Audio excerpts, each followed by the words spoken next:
Selamat datang kembali. Hari ini kita akan bedah sebuah situasi yang terus terang mungkin akrab banget buat banyak dari Anda. Gesekan di tempat kerja. Betul. Dan sumber kita kali ini unik ya. Bukan data, bukan laporan, tapi dialog. Lengkap dengan suara hati. Benar. Jadi kita kayak bisa dengar apa yang diucapin si bos, dan di saat yang sama, apa yang sebenarnya dirasakan sama karyawannya. Kesenjangan antara keduanya ini yang mau kita telusuri kan? Tepat. Misi kita bukan buat menghakimi, tapi lebih kayak detektif lah ya.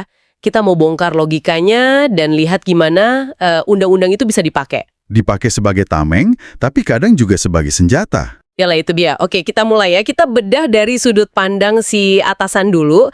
Oke, kita mulai dari argumen pembuka si bos. Ini kartu andalannya yang pertama. Dia langsung pasang kuda-kuda dengan bilang, kita ini sudah sesuai aturan ya, 8 jam kerja. Nggak ada yang kupaksa. Perhatikan ya, dia nggak mulai dengan diskusi, tapi dengan pernyataan fakta versinya dia. Dengan langsung bawa-bawa aturan, dia itu kayak lagi bangun benteng. Maksudnya? Saya benar secara hukum, jadi keluhanmu itu nggak ada dasarnya.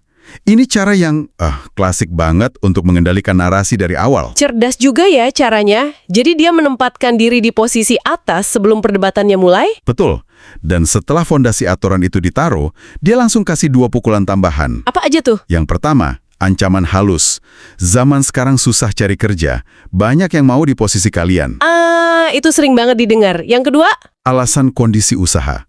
Usaha juga belum besar. Jangan kebanyakan nuntut. Kombinasi yang efektif banget buat bikin mental karyawan jatuh. Frasa susah cari kerja itu emang bukan sekedar pernyataan ya? Itu kayak pengingat. Tepat. Pengingat soal posisi tawar mereka yang lemah. Intinya kan, kamu gampang diganti, jadi jangan macam-macam. Gitu.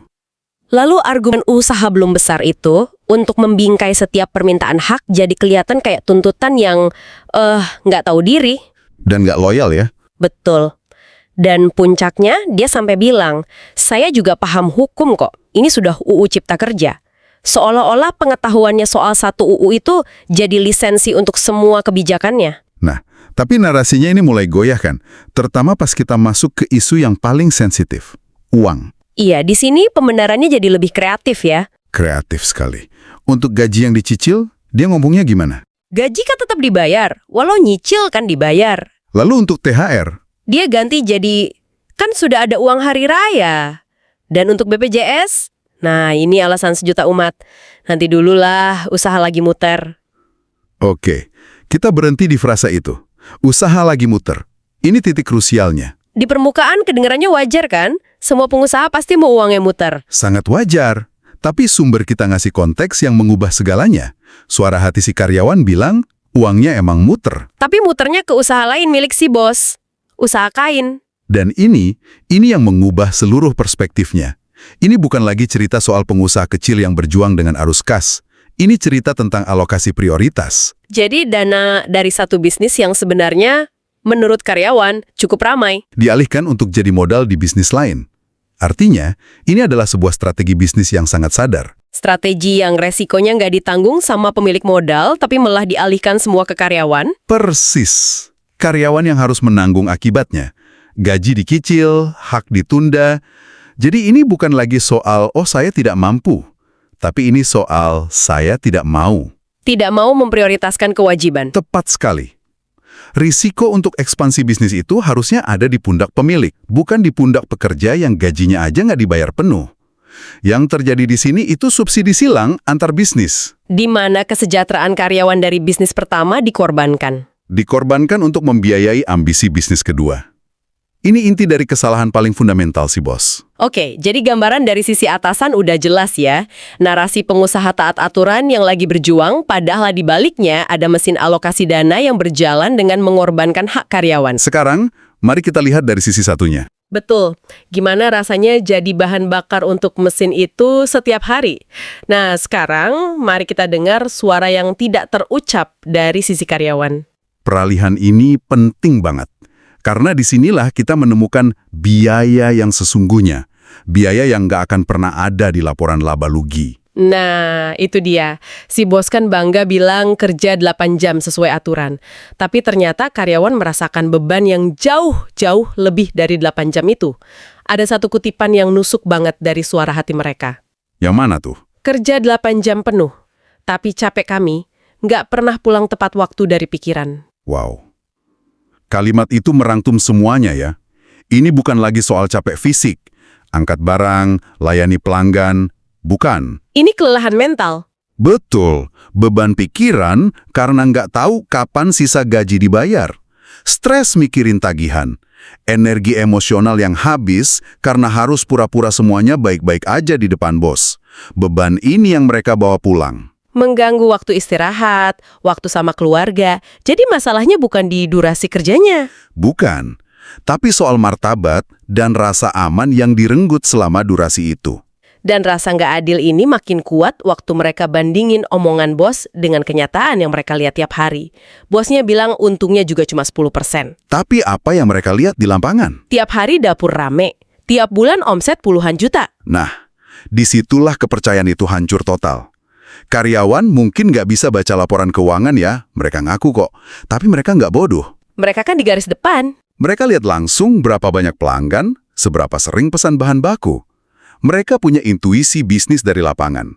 Waktu ada jurang yang lebar banget antara narasi usaha pas-pasan dengan realitas dapur ngebul. Yang muncul, ya sinisme. Rasa pahit. Gimana bisa karyawan ngasih yang terbaik kalau mereka merasa dibohongi setiap hari? Mustahil kan? Mustahil. Dan ini membawa kita ke inti keluhan mereka, ya sebenarnya sederhana banget. Sumber kita merangkumnya dengan kalimat yang kuat. Kami nggak minta enak, Pak. Kami cuma minta adil. Kalimat itu kuncinya. Itu langsung membantah tuduhan si bos bahwa karyawan sekarang kebanyakan nuntut. Ini bukan soal minta kemewahan ya. Bukan. Ini bukan soal minta bonus besar, fasilitas aneh-aneh. Ini soal hak paling dasar. Upah penuh dan tepat waktu, jaminan sosial. Udah, mereka bisa terima kalau usaha emang lagi susah. Betul. Yang nggak bisa mereka terima adalah melihat usaha ini mampu, tapi kemampuannya bukan untuk kami. Perasaan dianaktirikan di rumah sendiri itu loh, itu yang paling sakit. Perasaan kalau mereka tuh bukan mitra, tapi cuma, alat produksi, komponen yang biayanya harus ditekan. Dan perdebatan soal biaya ini akhirnya bawa kita ke arena hukum. Disinilah ada analogi yang menurut saya tajam banget. Yang soal menu prasmanan itu ya? Wah, itu menarik banget. Undang-undang itu bukan menu prasmanan. Nggak bisa ambil yang enak aja. Analogi yang visual dan kena banget. Menggambarkan dengan sempurna apa yang si bos lakukan terhadap hukum. Dia jalan ke prasmanan hukum, lalu dia ambil bagian yang dia suka. Kewajiban karyawan kerja 8 jam. Itu diambil, dia tegakkan disiplin banget. Tapi dia lewatin hidangan lainnya di prasmanan itu. Betul, kewajiban pengusaha bayar upah tepat waktu, daftarin BPJS, kasih THR sesuai aturan, bagian itu dia tinggalin aja di meja. Ini kan jadi menimbulkan pertanyaan yang lebih dalam. Apa sih artinya patuh hukum?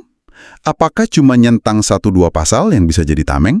Atau memahami roh dari hukum itu sendiri? Nah, itu dia.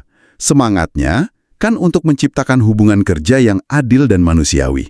Yang dilakukan si bos ini namanya kepatuhan performatif. Kepatuhan performatif. Dia patuh pada aturan yang menguntungkannya, tapi abai pada aturan yang jadi biayanya. Saya jadi penasaran nih, kalau kita coba jadi devil's advocate sebentar, bisa nggak sih bagi pengusaha kecil mematuhi semua aturan itu emang berat banget, jadi mereka terpaksa milih mana yang paling penting buat bisnisnya jalan dulu? Itu pertanyaan yang valid banget. Dan sering jadi argumen pembelaan. Beban kepatuhan itu nyata kok. Tapi kita harus balik lagi ke konteks di sumber kita ini. Oke. Polanya di sini bukan soal bertahan hidup, tapi soal optimalisasi keuntungan pribadi. Dia bukan memilih antara bayar gaji atau tutup usaha. Tapi dia memilih antara bayar gaji penuh atau pakai uang itu untuk danain usaha lain. Pilihan ini menunjukkan semangatnya bukan buat bertahan, tapi buat ekspansi. Dengan cara membebankan biayanya ke orang lain. Di situ bedanya. Pembedaan yang penting ya, dan yang luar biasa, karyawan di cerita ini, yang mungkin dianggap nggak ngerti hukum sama bosnya, justru bisa menyimpulkan semua ini dengan satu kalimat cerdas. Oh, yang gumaman dalam hati itu ya? Betul.